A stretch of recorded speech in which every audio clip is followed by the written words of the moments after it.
ay si Carl Meidenprank, isang survivor na comatose sa kadahilanan na sinadyang uminom ng maraming gamot at nagsanhi ng pagka-overdose.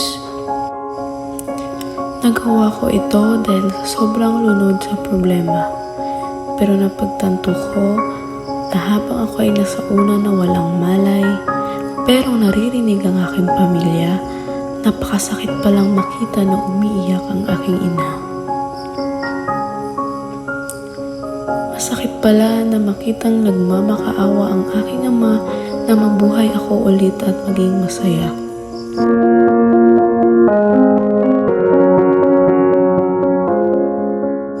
Apat na taon na ang nakakalipas, pero kung maaalala ko pa rin ang mga nangyari sa akin, hindi ko pa rin maiwasan na maging malungkot.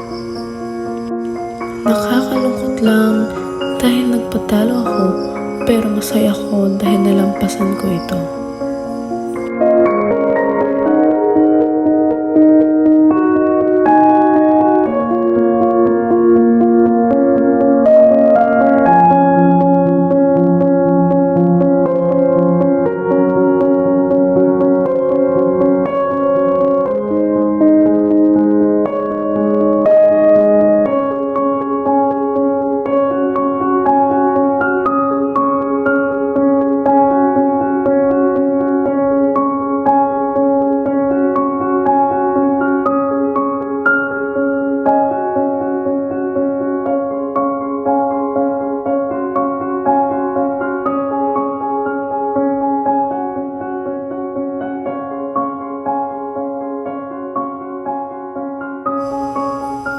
Nagkakaroon pa rin ako ng mga malungkot na panahon, pero ito lang ang masasabi ko.